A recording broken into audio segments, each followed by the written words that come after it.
So we have to make sure that we are legislating forward for a multiracial, faceted country, because that is what America looks like. And this idea that we are anything other than that is taking us in the wrong direction. It's important to be part of a union because you have to have a voice. Welcome to Union Talk. I'm Randi Weingarten.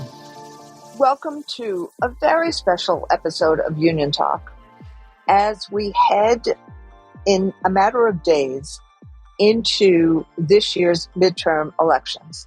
Now, there are a lot of people who have voted already, but most people will still vote on Election Day, November 8th. And I have literally been on the road 21 days in a bus, 13 states, countless number of stops in trying to get out the vote in our What Kids and Communities Need bus tour. And over the last couple of days, we've had interviews with incredible candidates, Robert Zimmerman and Nikki Budzinski, who are running for the first time. Robert in New York State, in Queens and Long Island, Nikki in Illinois, in CD13 in Illinois that covers Champaign and Peoria. And then two people who have been in the Congress during the height of the time where we had to really deliver for people, Rosa DeLauro and Jahana, both out of Connecticut. You'll be hearing from all four of them in a few minutes. But let me just say, these elections do come down to which side are you on. And in listening to people, we hear one side who's tackling issues that are keeping people up at night, who are helping families who are struggling to afford the life's necessities like food, gas, and housing, who are investing in our kids and our public schools, or protecting our democracy and our freedoms, who are problem solvers. And then on the other side, we're hearing a lot of who's stoking resentment, anger, and fear, who use children as political pawns in their culture wars, who are banning books, who are disinvesting, taking money away from public education, who are tearing down public education, tearing down the democracy, who are siding with big corporations as they gouge consumers like the oil companies who made tens of billions in profits in the last quarter alone.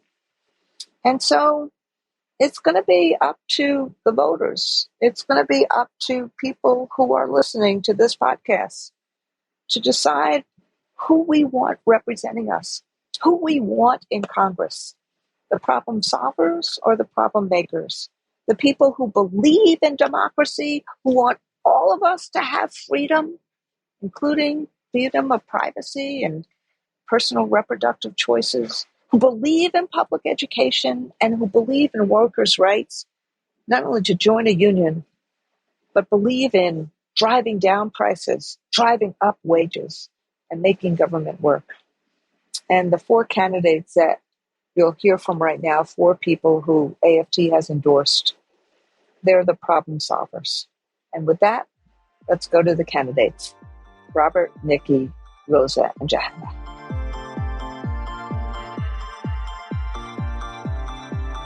I'm here with Robert Zimmerman, candidate for the House, my home state of New York, in the 3rd Congressional District. Now, Robert and I go way back. We have been fighting for justice, for dignity, for people, for as long as both of us know each other, which is decades. But this is what I think people need to know about Robert. This is a guy who is a doer. He is committed to our public schools. He's committed to working families. He's committed to people having a better life. He's committed to justice. He's committed to opportunity. He's committed to the American dream. And he always has been. I've watched him for decades.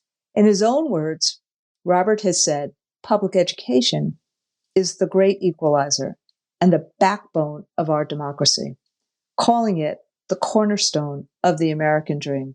So I'm thrilled to just talk politics and policy with a guy who should be in Congress from the 3rd Congressional District, Robert Zimmerman. So everyone else, welcome back to Union Talk.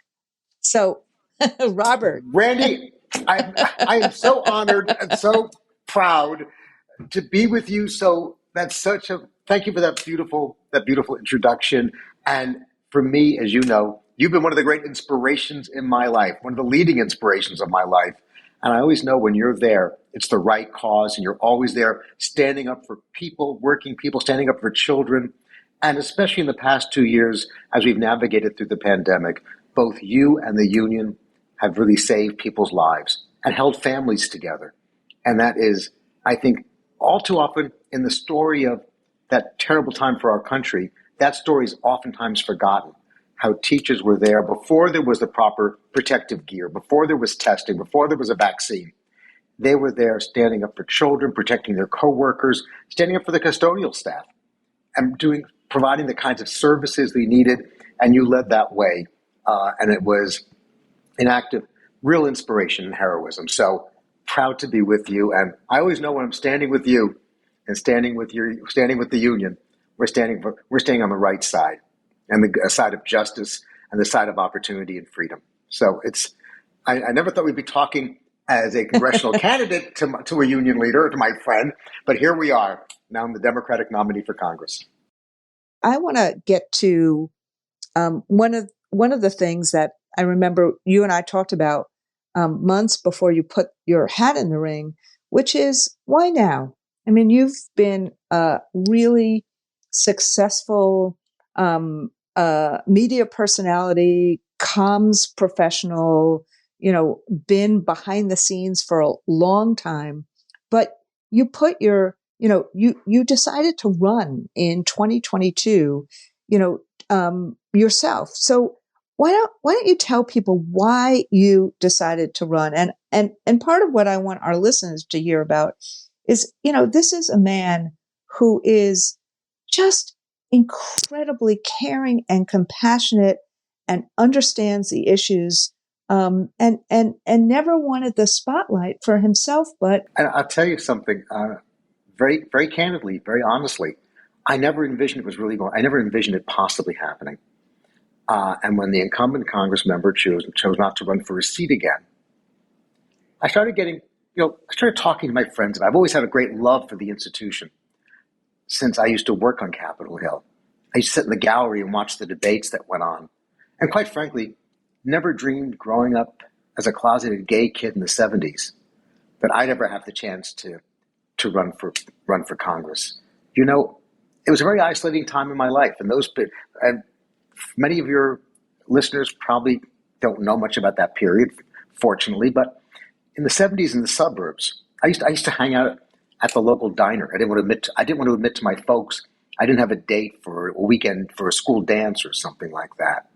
And when I spoke to an educator that I met, I got a lot of very good advice from educators. They were very helpful to me in terms of making me feel secure and safe. And that was helpful to me and very important. But I always felt that sense of isolation and disconnection. But I found my voice in political activism. It brought me to the protest lines. It brought me into public policy issues, brought me to my Congress member's office, where I became a senior member of his staff, and later went on to build my business. But when this seat opened up, everything I believed in is on the line in this election. Everything I've dreamed of and aspired to see our country achieve. I mean, John Meacham referred to this midterm election as the most defining midterm since the Civil War, which I think puts it in perspective. Our democracy is front and center. The assault on unions is front and center by the right. Standing up for gun safety legislation, standing up for environmental protection, addressing the climate crisis, reproductive freedom, the future of the LGBTQ community is under threat, as are women's rights because of the extremist Supreme Court and extremist Republicans in Congress. So I remember Tom DiNapoli called me and said to me, "It's about time you got in the room where it happened." And then it dawned on me, if I don't step up for myself now, and I took a lot of pride, Randi, standing up for other people. promoting women running for office, LGBTQ candidates running for office. But I thought, it's time for me to take a stand for myself and put myself on the line for what I believe in. And here we are. I've been honored by the response. I became the Democratic nominee at the end of August, and now we're rated, according to the Cook Political Report, as a district that's leaning Democrat. And Nate Silver said we moved from slightly favored to favored. We've got a tough year to run, in, but we've never had more important reason to run as well. So that's why I'm so honored to be a candidate for Congress. And by the way, for people who are listening, endorsed by NYSET, endorsed by the UFT, endorsed by the labor movement, and endorsed in the primaries for all of that. And frankly, I would not have been the nominee were it out for if it wasn't for NYSET and the AFT and the labor movement. I would have been the nominee. And frankly, if it wasn't for your words of encouragement and the love and support and the empowerment you gave me, I wouldn't have been the nominee either. Let's get that on the record as well, Randy. Well, flattery gets you everywhere, Robert. just the truth. Just the truth. What your listeners may not know is, besides being a union leader, you're also a life coach for many people. That's part of it too. Well, as I said to our listeners, you and I have known each other for a long time, and we've spent a lot of time talking, and I want to get back in a second to, being closeted gay people and what that means, and that isolation and that, and that sense of loneliness. I'm going to get back to that in a minute. I want to go though to just the issues that you talked about. And I think frankly, well, maybe I'll do this now. I think frankly, when we're closeted, we actually understand empathy a lot more than others. True. We actually understand what it means with this with the uncertainty and with the dislocation and with the disaffection. And it is in some ways, when we get through it, it is a call to action in terms of how we lift others up. And I've always seen that in you, Robert. But I want to get to some of the issues, because as you said, John Beecham has said it, you've said it, this divisiveness is different than it has a different character to it than it has had in, 20, 30 or 40 years. It is a sense that, the world is changing, progress can be made, and there's an anger of that and a divisiveness that says, kind of, if I don't get mine, you don't get yours. And yet, what I hear you talking about, both in terms of public education, in terms of justice, in terms of human rights, in terms of economics, is I've heard you talk about how we help everyone, how we help people who have been left behind back. I'm so glad you framed it so well, because I grew up, as I said, I grew up, our congressional district is Nassau County in Queens. And traditionally, decades ago and time ago, yes, Republicans had different perspectives. They were for smaller government, they were pro-business, and we had differences, but there were always agreements about facts. And there never was the personal divisiveness that has just poisoned the political atmosphere and the political dialogue today. And and my race, in many ways, reflects what's happening around the country. I mean, I'm running on policy issues supporting the bipartisan infrastructure bill because of what that means for protecting our water quality, providing union jobs for our road repairs, improving our airports and harbors, protecting the Long Island Sound. And those damn roads in Long Island need to be fixed. And that Randy, bipartisan infrastructure bill helps fix those damn roads. That's for sure. That is for sure. Or the legislation, the bipartisan gun safety legislation, or lowering the price of prescription drugs for the first time in history, a litany of these achievements. And I'm running against an opponent who actually has publicly condemned the bipartisan infrastructure bill. Imagine running for Congress and opposing protecting property values in your district by protecting your water supply, being opposed to bringing jobs back to your district. He opposes the legislation to cap the cost of prescription drugs like insulin for Medicare recipients. Actually opposed, of course, he opposed the gun safety legislation. Doesn't think there's any need for new gun laws. But most egregious, of course, is his advocacy of a national ban for a national ban for abortion with no exceptions, and that includes New Yorkers, worth pointing out, and wants to prosecute doctors who engage in that type of, it wants to prosecute doctors who provide abortion services. Actually said women would use rape as an excuse to get an abortion. That kind of hateful rhetoric has no place in our discourse today. And of course, not only was he at the Stop the Steal rally January 6th, he bragged on videotape about paying the legal fees to get the insurrectionists out of jail and defended their right to be in the Capitol. His kind of record is so un-American. It's an affront to the Constitution, our democracy. It's an affront to law enforcement officials, where over 100 were injured on January 6th, and several of them died. But it's that kind of extremism. And our campaign's succeeding because we focus on mainstream values. And we talk about issues like that. When it comes to education, that's probably the biggest difference we have. I've been a strong advocate for fully funded public education. My first bill is to take this New York City legislation that you played a role with to make sure that city school teachers receive some sort of reimbursement for their out-of-pocket expenses to help the classrooms. And you played a leadership role with Eric Joya to get that in the budget. and I want to make that national. Because I hear too many stories all over the country where teachers are really taking their salary, their out-of-pocket expenses to provide supplies and crafts and support for their students. And it's just unacceptable. That's my first bill. I think the concept of investing in community schools is going to be absolutely, it's the future. It's the future of education, because schools are the anchor for the community.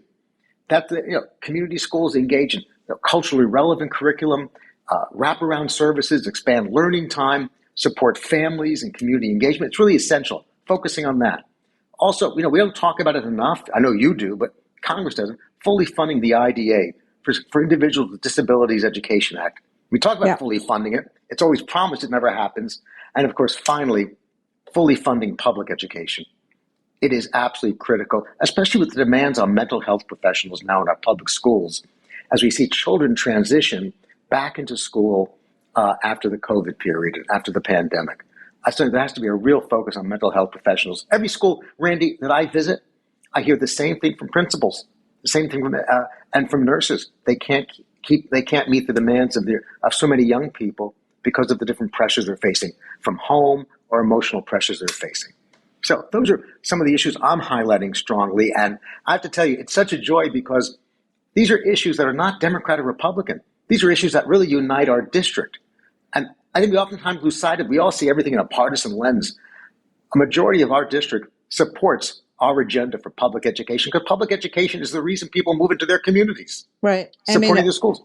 Look, I think knowing your district, Long Island, Nassau County, and Queens, these are family communities. That's right. And the public schools are key to opportunity for families, and key regardless of where you started. That both, I think people don't realize that if they've not been in Nassau or Queens in the last few years, just what diverse communities these are. And what the public schools are is that kind of way of lifting everyone, reaching everyone, and they do have to be strengthened. There's a lot more we should and could be doing. And part of it is, I think, your agenda, which is really important, which is how do we actually, because teachers' working conditions are kids' learning conditions, but how do we wrap those services around schools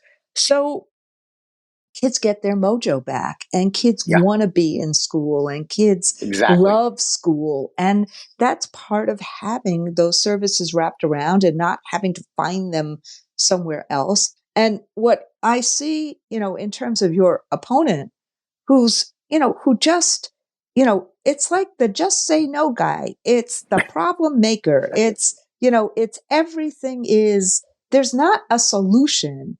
I've looked at his agenda.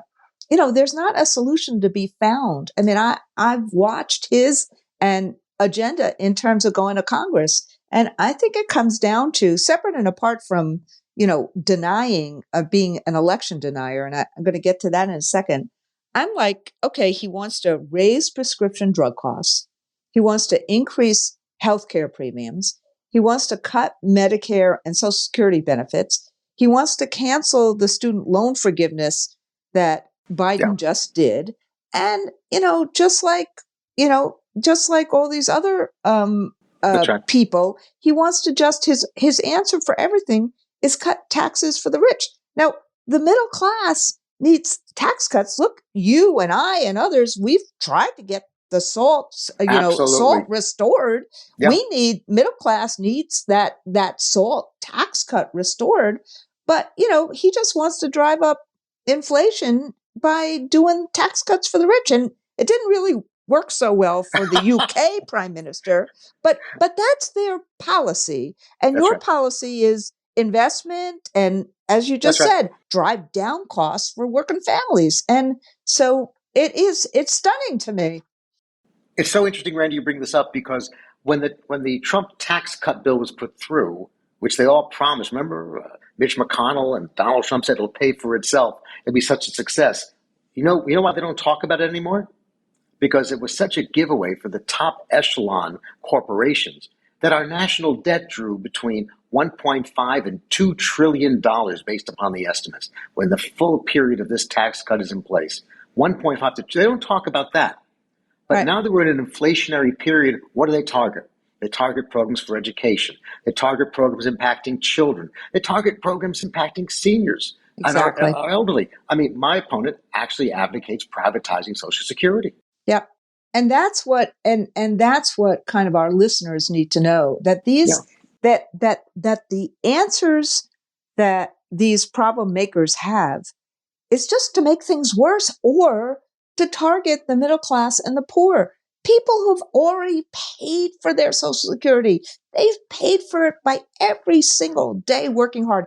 Why would you even question whether we should have Social Security? We should be doing more for Medicare and more for Social Security, not less. That's part of the social contract. We should be doing more for kids who are disabled, not less. But I think that the economic issues haven't gotten enough attention in this, in the election. I mean, there's one more economic issue that just drives me bonkers, which is that these guys have been financed by the big oil companies and by the people who deny that climate change. I mean, you think about the Long Island Sound and how important it is to deal with climate change.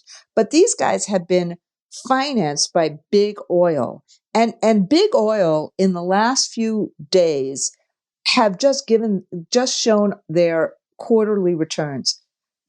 Shell doubled its profits in this third quarter from the last third quarter.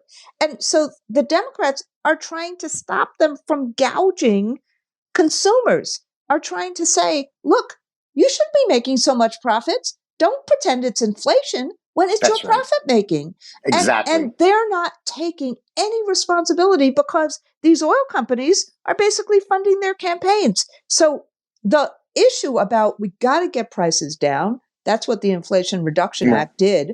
But, this is why, this is part of why we really need you in Congress, because we need the people who are going to solve the problems of cost of living, not make it worse. It's interesting. You're so on target. I took a pledge when I declared my candidacy not to take corporate political action committee money. I was not going to allow because the concept, the system where members of Congress literally are funding their campaigns from the industries they have to oversee and regulate, just creates an inherent series of conflicts. And my opponent has absolutely no hesitancy to take corporate political action committee money from big oil or any place else, because quite frankly, he is advocating their agenda and the strategy. And that's what you see from so many Republicans running around the country, for Congress around the country. It's really nothing more than a shell game. They're nothing more than a spokespeople for these special interests. Yeah. Who are keeping them in business. And the price gouging is one clear, obscene example here of what we're talking about. Yeah. But there are so many other examples of it. And we have to be able to call them out and hold them accountable. Because quite frankly, if they're given the leverage, it's going to be even worse than it's done to the Trump years. Yeah. So I want to kind of close out with a couple of we talked a little bit before, Robert, about, both you and I, coming out, later in life, not in our teenage years. But, there's a big fight right now brewing because of the culture wars. And some of it starts with, the not wanting us to teach honest history in schools. Yeah. And some of it starts with trying to censor who people are and going back in the closet and erasing history and erasing empathy and erasing who we are. And part of what I see in terms of we've seen a little bit of it in Long Island right now in terms of taking down some of the LGBTQ flags. We see it obviously in Florida in terms of what DeSantis has been doing. But why don't you talk for a minute about why it's so important for kids to be seen and why that's, from your perspective, why that's so important that we can see kids and we can help lift them up for who they are and what they believe, regardless of where they come from, who they love, who their parents are. It is one of the moral imperatives of my life. And those of us who went through the coming out process, and I did it later in life, but I did it through the pain of being a very isolated teenager, feeling that sense of disconnection to my peers, feeling maybe I wasn't well, maybe there was something wrong with me. And from that period, you do gain a certain empathy and awareness. It's what brought me to political activism. It helped me connect with other people. Veterans, for example, needing mental health counseling or job training, seniors who might have felt dislocated or isolated, families just trying to make it in a very difficult time. You learn a certain empathy and a certain awareness, I think, when you go through personal struggles. It empowers you, and it did for me. I know your life is all about empowerment. And when I see what's happening now, the biggest question I get, Randy, from young parents, they approach me all the time and say, I'm worried about my child's future. My child is a member of the LGBTQ community. He or she is just exploring those questions. But I really worry about, will they be able to love who they want to love? Will they be able to have security in their job? How will they be accepted in school and by their peers? The most dangerous aspect of the Don't Say Gay legislation, which is now in 19 states, and now there's a federal companion bill to it, is trying to put a new generation back in the closet. And it is just, I must tell you this, we've been through those battles. Personally, we've been through them publicly. I am not on my watch going to see a new generation of young people pushed back in the closet and allowed to feel isolated and neglected and disconnected. I mean, what the first art class every child has, draw a picture of my family. Yeah. How are they going to feel about drawing their moms and dads, if they have two moms or two dads? What about a teacher who wants to put a picture on her desk of her same-sex spouse? Yeah. Will she face penalties or harassment for it? And it's beyond that, too. It's beyond just Don't Say Gay. It is as vile as that is. Take it a step further. It's about building a society of respect and acceptance for each other. And we see just a record amount of hate crimes confronting the AAPI community, confronting the Jewish community, the ADL said it was the highest in history, but the Asian, the Muslim community, this is part of a culture and climate that was created from the previous administration. So we have to really lift each other up by embracing each other, empowering each other, because when it comes to haters, they don't stop at one group. No. Haters hate everyone. And just because you're not on the list right now doesn't mean you won't be on the list tomorrow. So that's why we've got to stand up to hate in all its forms and work to empower each other so that we all feel we're part of the same family. That's my mission, both in my life and in my political activism. Well, I think that's an amazing place to end, Robert. I think that particularly on the heels of the hate that was spewed at the Speaker of the House. And Yes. her husband, thank God, is recovering. But, hateful words have turned into political violence, both here and abroad. And part of who we are as educators is that we help bend that arc towards justice.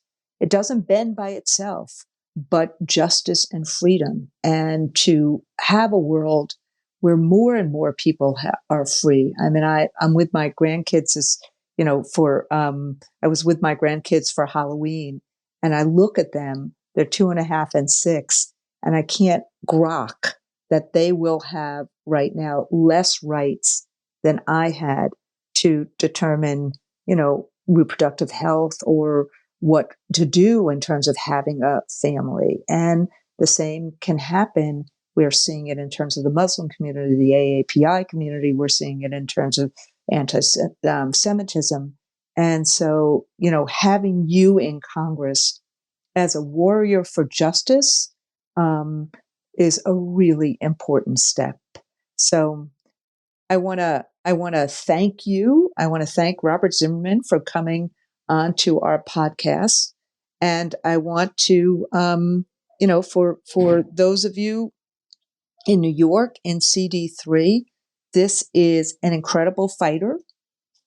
He is an incredible person. He's been a friend of mine for a long time, so I know I'm biased in that way. But we at the AFT are doing everything we can to get incredible candidates like Robert, who believe in the power of public education and its role in our diverse democracy and economy, elected in November. And that's why we're on this bus. And that's why we needed you to spend some time with us today on Union Talk.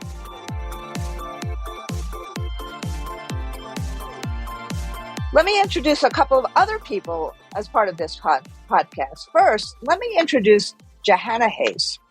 Now, this is what we know. When teachers are in office, America does better. We've seen this with First Lady Jill Biden. We've seen this with Senator Elizabeth Warren. And we really know it with one of America's Teachers of the Year, Representative Jahana Hayes. Representative Hayes was a Teacher of the Year in 2016, and she became the first Black woman to represent Connecticut in Congress. And she represents Connecticut in a place that was in immense hurt, Newtown, Connecticut. And what she has done since she has been there is that she has created a sense of empathy and focus on bettering the lives of people. And since she's been elected, she's stood with us, frankly, all Americans, all American parents, on school safety, on investment in schools, on fighting student debt, on affordable school meals. And frankly, it's been amazing to have one of our own on the Hill. Jahana, it's so good to see you, and welcome to Union Talk. Thanks so much for having me. Great to be here. Now, Nikki, I have actually known for longer than I've known Jahana. Nikki, for years, has walked the walk of the labor movement. She's running for Congress in Illinois. Nikki has been working or worked for years for the firefighters, for the commercial workers. Then she was in the Obama administration. She was in the Pritzker administration. So she kind of knows issues on a local level, on a federal level, on a state level. But just like Jahana is so embedded and ingrained and understands the work of students who are striving and struggling to strive, and teachers who are ensuring that students can be lifted up. That's what Nikki does for workers. She has worked with people to access good jobs, decent health care, affordable higher education, ways for government to work to lower costs and increase wages. She's made government work.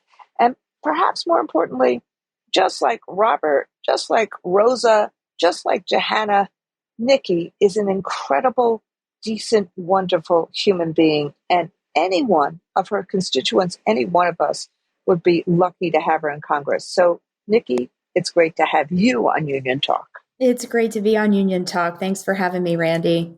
Always good to be with you.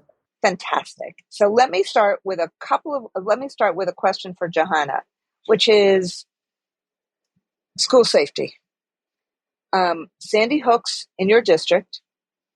We've recently seen families and survivors in Sandy Hook get some justice because of what the court did in terms of Alex Jones and his heinous and hurtful conspiracy theories.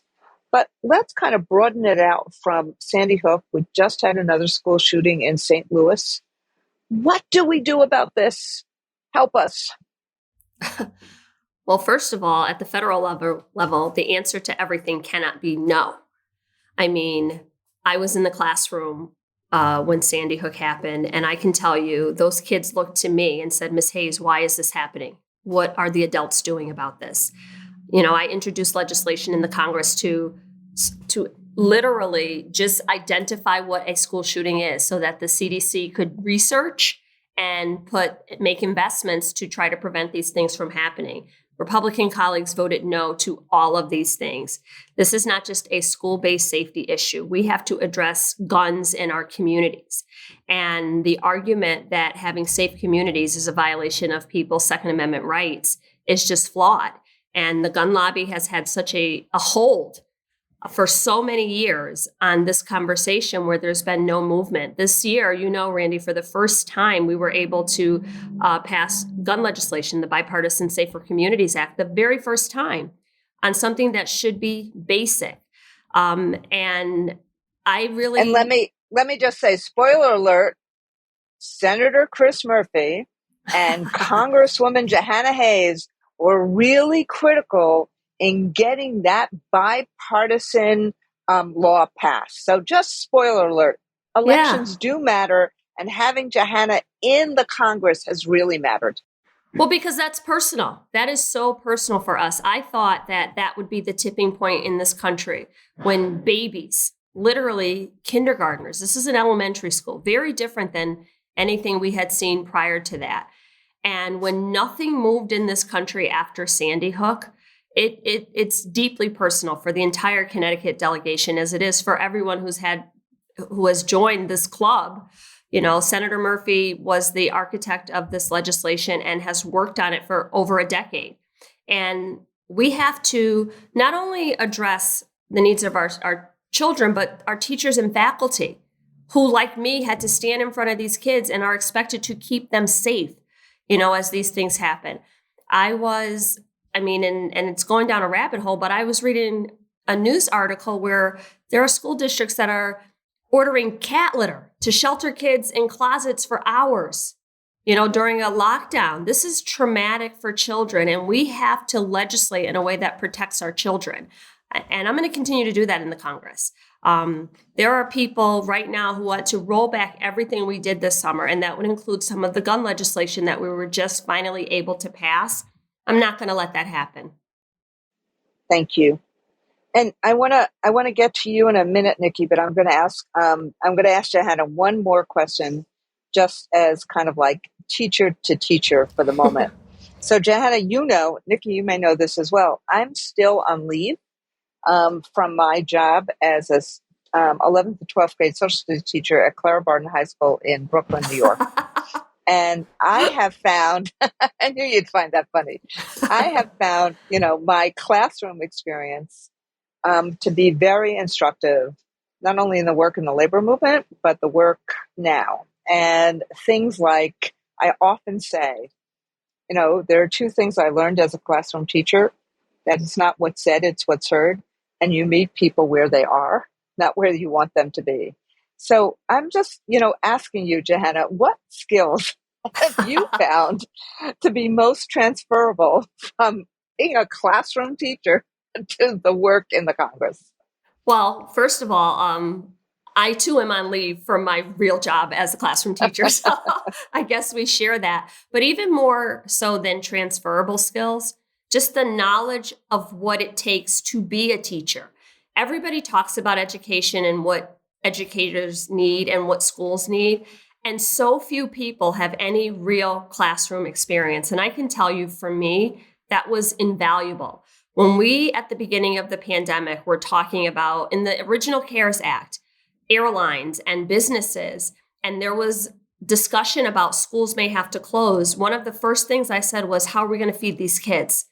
We have to change federal law so that school meals can be taken off of congregate settings. And that's something that I know from working in a school building. Advocated so strongly for a separate tranche of money for education, because while we were providing American Rescue Plan Act funds, I knew that not all schools are created equal. Not all schools have the physical structure for some of the things that we're talking about. Not all kids have one-to-one devices or computers or broadband. Not every community has a school nurse at every school. So I was one of the people who fought really, really hard for those things and who spoke up for the profession. Because I remember my colleagues saying, you don't really want to, in Congress, there's this idea that either you're supporting students or you're supporting teachers. If you're supporting teachers, somehow you're taking away from resources for children. And I really doubled down on the idea that supporting teachers is supporting students, because having the most highly trained, professional, fully resourced teachers is what provides the best outcomes for students. But I do think one of the things that is transferable is, and I say this all the time when I talk to people, when you are a classroom teacher, you learn how to love other people's children. You stand in intercession for other people's children. You fight really, really hard to get the resources that they need. And it doesn't matter what their background, what their religious affiliation, their family's economic status, those kids become your kids. As a legislator, I think that is what I translated, because now I am fighting for not just my family, but other people's families, other people's issues. It doesn't have to affect me personally. And I think that's where people fall short in this work, because if it's not something that affects them or their family, they don't care about it. If they don't identify as LGBTQ, they don't care about what happens to that community. If they don't identify as members of labor, then workforce issues are not their issues, or senior issues are not their issues if they're not seniors. I think as a teacher, you have to really learn how to empathize with everyone around you, and their issues become your issues, and you use your agency and your advocacy to fight for other people. I think that is the biggest, most transferable skill that I learned. Outside of knowing when middle school boys have tantrums and how to wait patiently and give the look and the voice and then I think the other thing that teachers bring to this space is just always being prepared, doing your homework, showing up well-researched, well-prepared, anticipating what the next question will be. That skill set has served me well on my committee in every hearing, whether it was, grilling the Secretary of Education when she came and tried to pretend she had no idea what I was talking. I was like, no, no. Like these are your words. I've read them, and just not taking it for granted or trying to wing it, but just always being prepared when you show up to do the job. Thank you, Jahana. And I'm laughing as you're talking because, it's like, yeah, you learn how to actually get the best out of people and how to not let kids, how to make sure that kids are very focused in classrooms, particularly since, what you did. I was a high school teacher. That's easy compared to what you did. and so I want to go to Nikki because, Nikki, you were, as Jahana was talking about COVID and thinking about what we needed to do to help in terms of COVID, I think, people in your district probably know just how well-skilled you are and how much expertise you have in making government work. But you served as chief of staff for President Biden's Office of Management and Budget. Right. during the worst of the COVID pandemic. Mm-hmm. And so as Jahana was like pushing from the Congress, I was watching you get the resources and move things, in those first few weeks, including helping to be the architect of the American Rescue Plan. So why don't you just pull back the curtain a little bit in terms of what that was like for you and what you were thinking about and how, and what experiences you brought to bear in terms of the push to get that recovery and those recovery and relief dollars out for people. Yeah, it was critical, Randy. Absolutely. The American Rescue Plan and the support that it provided to working people and support throughout communities in the 13th Congressional District where I'm running now. The American Rescue Plan, a couple of things. I think one, we saw from the previous administration to this new administration with President Biden that COVID was going to require a federal response, a coordinated federal response, which was something that we were really lacking until President Biden came into office. And the federal government moved to get shots in arms and get people vaccinated. And that effort was very successful and was a large part of how we were able to get students back into classrooms, which was critically important for communities, for working people. And so that was obviously a very big part of the American Rescue Plan. But the thing that actually I would say inspired me to run for office, I'm not someone who had necessarily thought I would be running, was in part the child tax credit, which was a really important part of the American Rescue Plan. Again, providing relief to people, working families with kids at home, struggling to make ends meet, helping them to put a little bit more money in their pocket to afford childcare. I think we have a very broken childcare system in this country that costs too much. And then those that are providing the child care aren't making more than maybe a poverty wage. We can be doing better. But the child tax credit helped to provide real meaningful relief for working people. And what you saw was the results of it were very successful. It was the first thing the federal government has done in a very long time to address child poverty. My district is now 20% African American. And when you look at the results of the child tax credit, again, a part of the American Rescue Plan, before COVID, before the child tax credit was expanded, 1 in 4 African American children lived in poverty. Now that it has been expanded through the American Rescue Plan, less than 1 in 10 African American children live in poverty. Those are real results that this administration, through the American Rescue Plan, were really able to deliver. And that issue really was one of the bigger things I would point to say, I wanted to step forward and be a part of this moment. I think we really have a moment in our country's history right now where we can come out of COVID stronger than we went into it.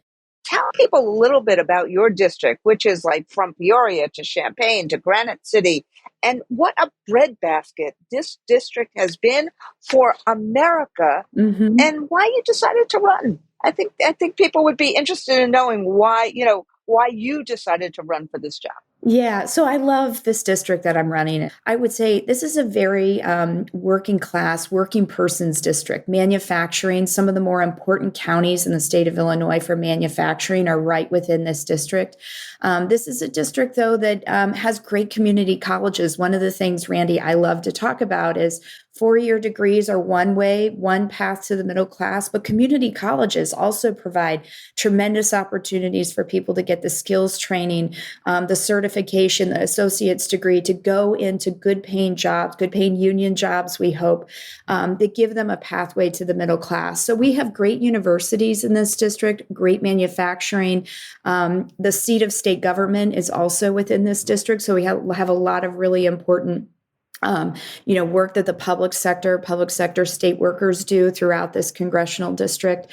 So it's a real microcosm of a lot of interesting dynamics and elements within the Midwest. I decided to run for Congress in part, as I mentioned, because I was inspired by some of the work I had done in public service when I worked for President Biden.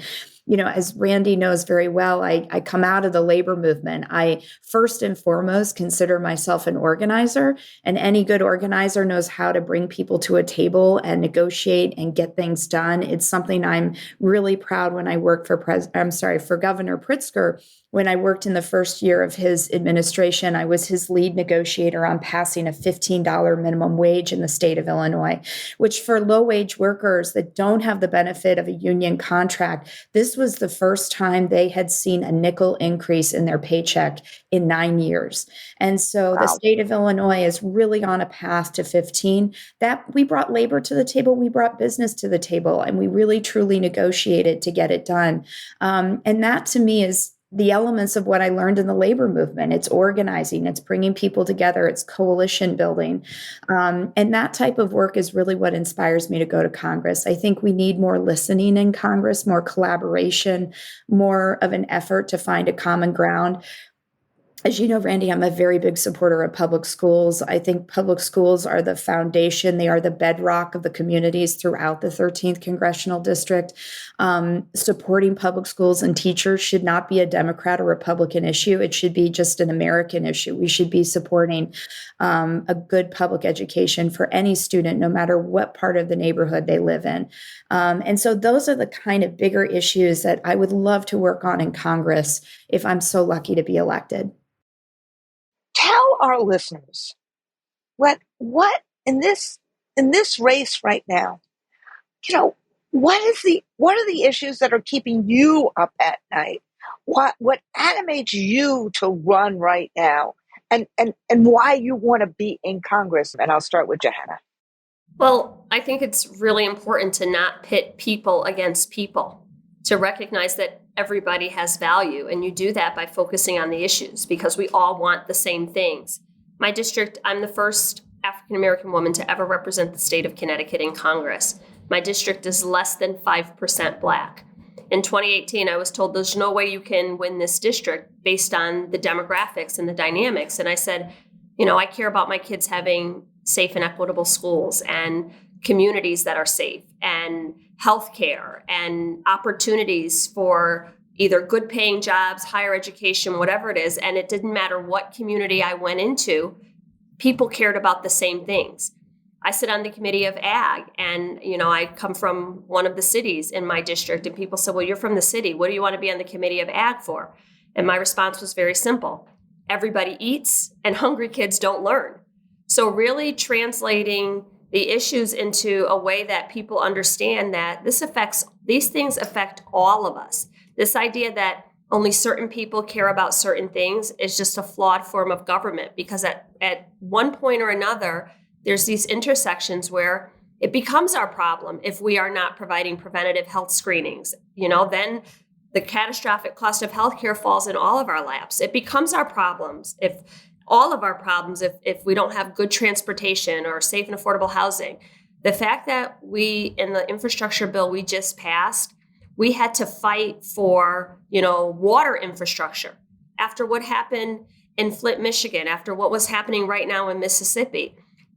The way I communicated that to my district was it's only a matter of time if we continue to disinvest in these programs or in these, in these communities. It's going to be all of our problems to have to fix the problem. So I am working right now and committed to going back because this idea of putting communities of people against each other, I legislate from the standpoint that all people have value, that everyone is important, that everyone's family is important. And our job as legislators is to target resources to the communities that are most in need, but those are not, lifelong targets. Then you shift to other communities and just always paying attention to what is going on on the ground and legislating accordingly. We cannot continue to legislate for the top 3% and the largest corporations and the highest income earners. Yeah. We have to have a government that is equitable, that meets the needs of everyday people, that builds, as President Biden says, from the bottom up.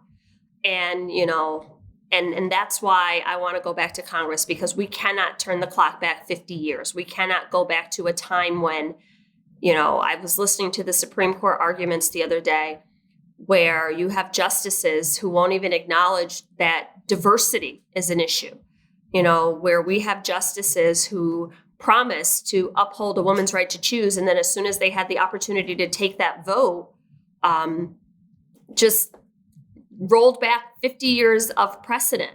So we have to make sure that we are legislating forward for a multiracial, faceted country, because that is what America looks like. And this idea that we are anything other than that is taking us in the wrong direction. Thank you. It's just spoken as a true teacher. Nikki. Yeah. I mean, I would underscore what you'd said, democracy. I can't think of, as someone that has never run for office before, I can't think of, though, a more important time to step forward and say, I'm going to do something different. I'm going to step forward. And because I believe, my opponent, she's really struggled to answer the question, was Joe Biden legitimately elected president? And that's a very simple question, I think, for most people in the middle, most people in this country. And so I think that what we saw on January 6th, how disturbing it was, what happened to Speaker Pelosi's husband, and just the lack of civility, the almost political violence at times, right? And January 6th, what's at stake for our democratic values and our principles, and sending more people, I think, to Washington that do seek to find common ground, to find real results. I'm not someone that believes that perfect should be the enemy of the good. I think that we should come together to get things done, because quite frankly, if I am lucky enough to get elected, that's what the voters of the 13th district will expect of me. Then I'm not going to go to be a part of the political noise. It's very likely that if I win next week, I'm going to share the majority of my counties in this district with Congresswoman Mary Miller, who is a very different political ideology than myself. But I would say, I'm going to try to reach her. I think you have to reach out across the aisle and try. And I think that that's something that I am truly committed to. I think it's important that we do get back to trying to talk to one another. And that's what I want to do, because I think that's a part of our democratic principles and the values that I know we all hold.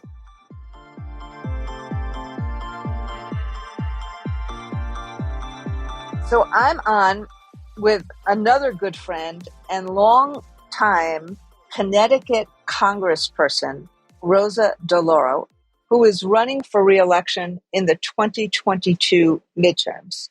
Now, Rosa happens to be the chair of one of the most important committees in the Congress, the Appropriations Committee. And she has done, over the course of her lifetime, the work for labor and for education to lift up children and to lift up workers. But one of the things that Rosa has been so indefatigable about is the child tax credit, which has helped get kids out of poverty and which we are trying to get reenacted. But she has always walked the walk for investment in public schools, investment in children, and for having not only a level playing field, but finding ways to drive costs down and drive wages up for working people in this country. And I couldn't be more excited than to talk to Rosa DeLauro and have her on Union Time right before the November elections. Thank you. My God, my dear friend, it's wonderful to be with you and to listen to you. It's always, energizing as we move close over the next several days to what is really a very critical election in this country. But your dedication to dealing with the issues that face families and talking about real solutions.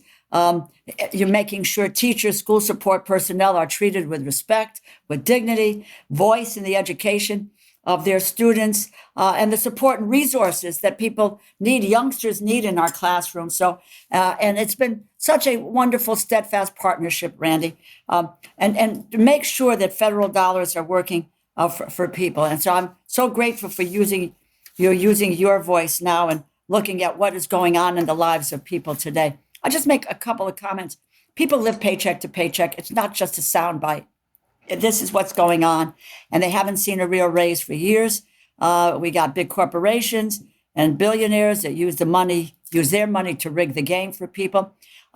We made gains, and I'm excited about gains. Thank you for mentioning the child tax credit, single biggest tax cut for people.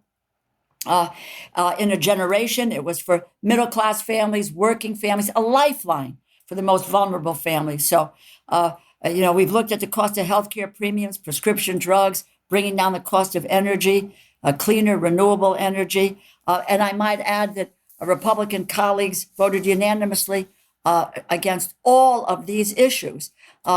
So I want to talk about education issues with you and answer your questions.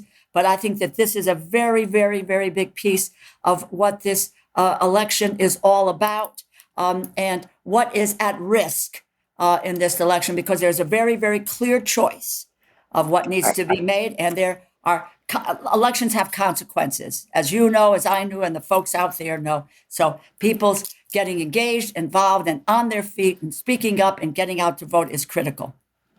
It's so true, Rosa. And I'm going to call you Rosa instead of Congresswoman, because you and I know each other too long.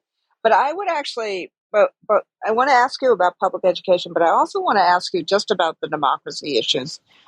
Historian John Meacham and said, and we see a couple of other candidates mention this as well, that this may be the most pivotal midterm election since the Civil War.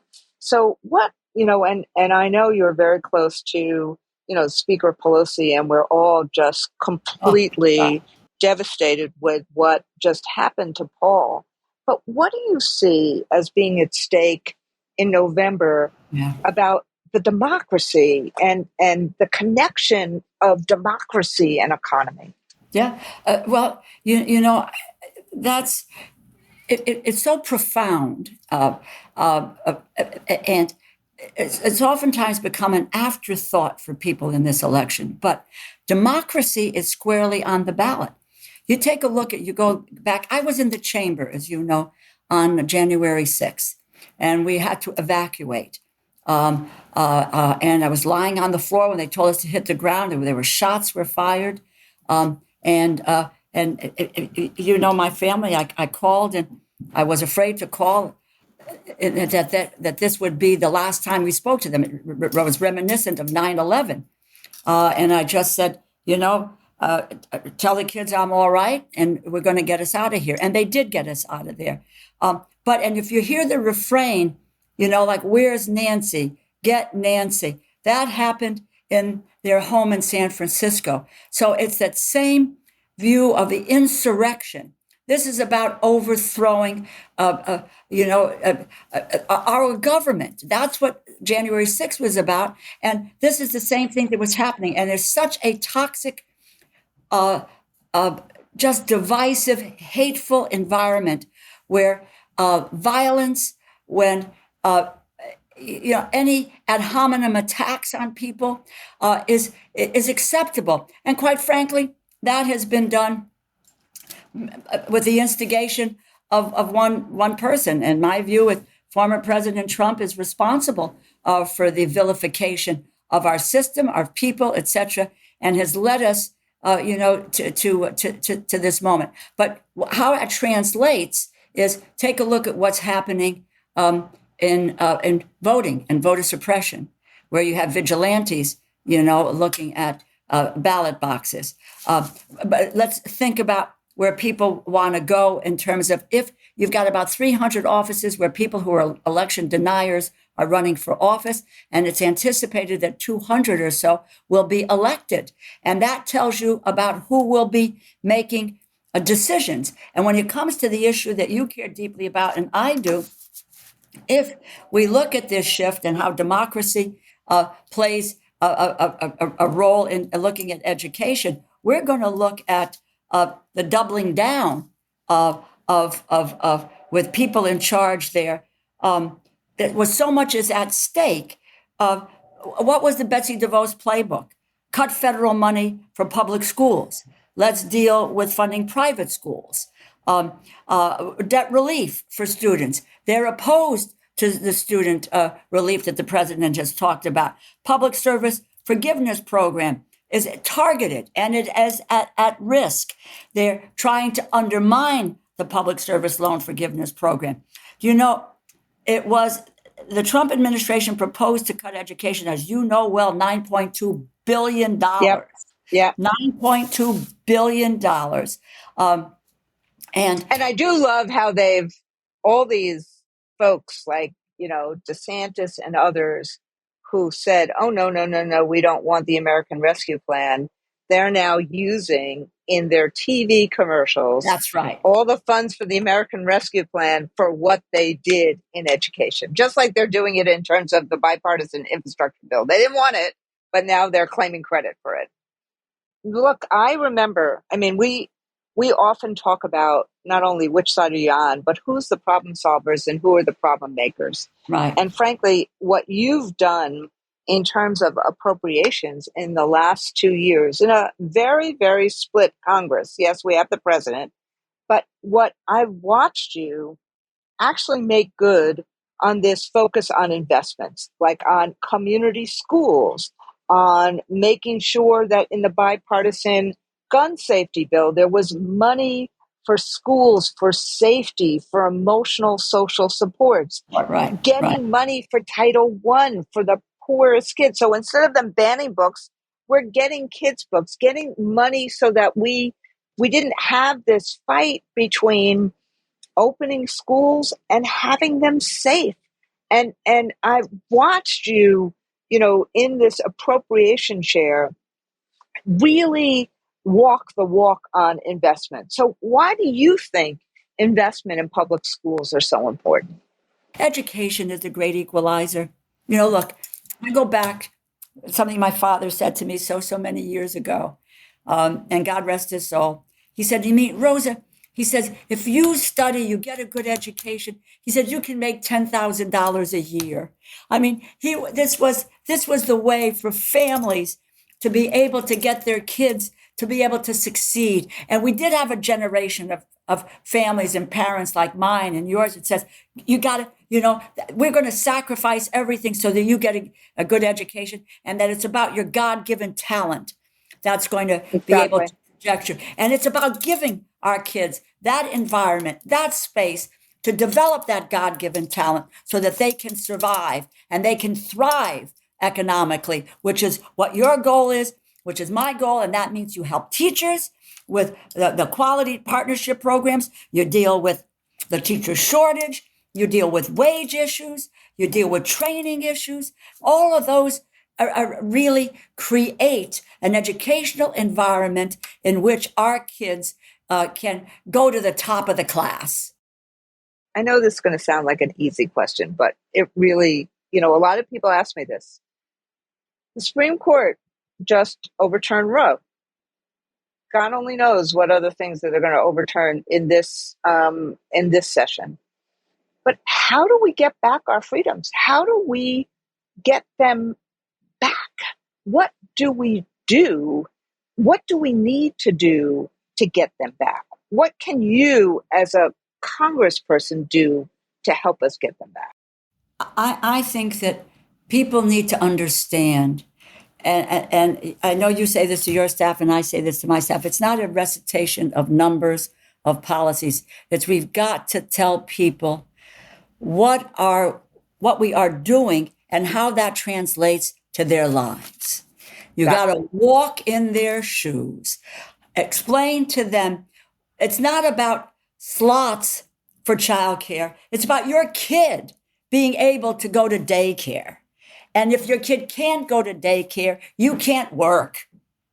And if your kids are not, getting the education that they need, then they are not going to be able to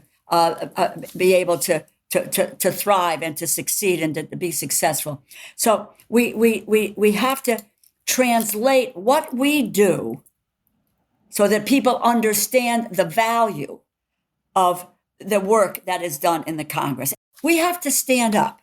As leaders, you in your field, me in mine, we have to stand up. But we need to engage the public in understanding. When they understand what is at stake, they are the external pressure on the institution that makes it change. They have to make sure that their voices are heard. And one of the ways in which you can make your voice heard within a few short days is to get out there, to vote, to say we are not going to accept the denial of our freedoms. You're not going to take our rights away. You're not going to put our kids in jeopardy. That is not where our value systems lie. It is about, we want to have, people who are there, who want to work on behalf of and understand granularly what we are trying to cope with every single day. And that's why this opportunity and why we started with a pivotal election. It is in that regard because there is so much on the line.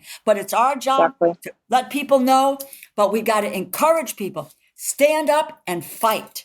Stand up and fight. And that brings me to my last question. I've watched prices go up because of corporate greed. And so what we're seeing is a Fed that's trying to actually tame inflation. What we're going to do is they're going to throw people out of work and they're going to try to stall wage increases. How do we convince people about we need to lower costs and increase wages as a way of helping better the lives of everyone? And frankly, that's the labor movement, and that's the work that you have done with the Inflation Reduction Act, with the Bipartisan Infrastructure Act, with the CHIPS Act, with all of this stuff.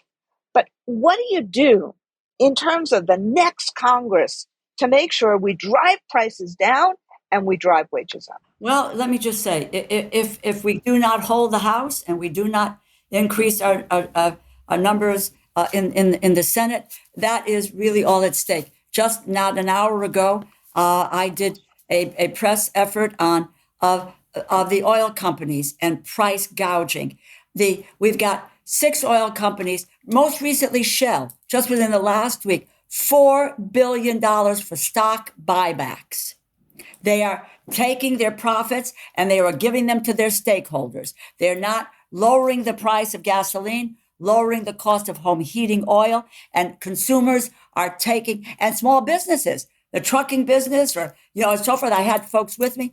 They're putting people out of business, but they are hurting the American public and consumers. In the food industry, that's where we have the consolidation of the oil industry. 4 or 5 companies: BP, Shell, Chevron, ConocoPhillips, etc., making hand over fist profits. Exactly. $237 billion over the last few years. It's unbelievable where they are. And then you got the food companies. Again, consolidation. You got 4 companies that deal with pork, with poultry, with beef. They can raise the price, lower the price whenever they want. On the oil side, we need a windfall profits tax. We've got a price gouging bill. We need to, we put for the first time a 15% corporate tax in place. And that's in the bipartisan, it wasn't bipartisan, in the infrastructure bill, the Reduction Act, Inflation Reduction Act. So that's what we need. You've passed so many things, we get confused with the names. That's right. And I might add, in those bills that we did pass, we have shifted the resources that have gone in the past. Federal resources have gone to the richest 0.1% of the people in this country and to the corporations, many of whom pay no tax at all. But as you've seen since last January, a rescue plan, infrastructure bill, so forth, that has transformed where we need to go with federal resources. It's now going to children, to families, to education, to healthcare, to transportation. And above all, for me, the child tax credit. Child tax credit, as I said, lifted almost 50% of kids out of poverty, lowered the hunger costs, hunger percentages by 26%. We're doing that. We are moving this ship around and looking at where federal resources are now, who are the beneficiaries, instead of the richest of the rich. That's the direction we're going in. And that's what needs to happen in the next Congress, which is why it is so imperative for us to be able to hold the House of Representatives, get everyone to get out there and vote, and get 2 additional seats in the 2 additional seats in the Senate. That's the goal. Well, I can't thank you enough. I mean, I think you've made the case in terms of the contrast. I mean, look at it. What the Republicans have said is that they're going to do, cut Social Security, cut Medicare, raise drug prices, raise premiums in terms of health care, stop the student loan forgiveness, and, break the economy just like the UK just did, Right. so that they could do tax cuts for the rich. And you compare that to all the things that you just said about how we, in a problem-solving way, how we drive prices down by actually stopping the gouging that these food companies and these oil companies do, how we ensure that we lift up the poor through the child tax credit, how we invest in schools, how we make sure that workers can have the right to unions, how we rebuild our economy through the CHIPS program and through the, rebuild the manufacturing base and rebuild, our bridges and our tunnels and our water systems. I mean, that's what you've done. And that's what it's so incredible. And that's why I wanted you to be on, Rosa. Well, so thank you very much for joining us. Only want to be with you because we are really joined at the hip on these issues. And as you pointed out, workers haven't seen a real wage increase in years. This year, they lost 4.4% of their income, and it doesn't keep up with inflation. Our job, we have the power at the federal government to do something about it. That's what you want to do. That's what I want to do. That's what this country ought to be doing. So exactly. Grateful to be with you, my friend. So grateful. Thank you. Thanks. Thank you. Thank you so much. So this podcast, we got to talk to 4 incredible people. 2, Robert and Nikki, who are running for Congress for the first time, and Rosa and Jahana, who are in the Congress right now.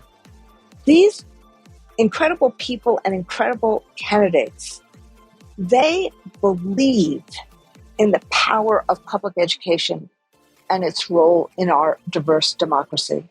And it's hard for me as a social studies teacher to say, but I have to say it, they actually believe in democracy.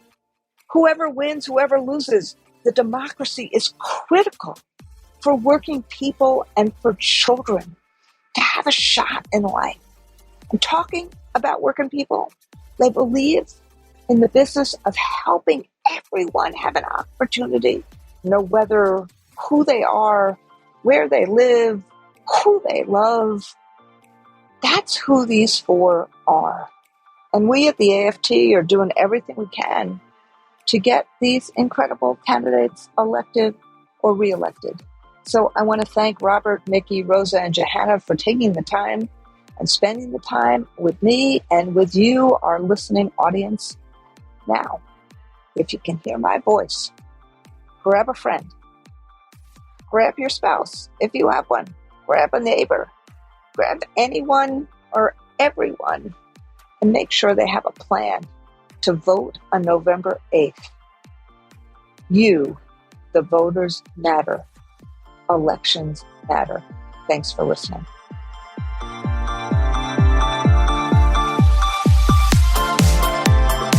I hope you enjoyed this episode of Union Talk. Remember to subscribe wherever you listen to your podcast and tune in every other week for a new episode. Thank you, be safe, and be well.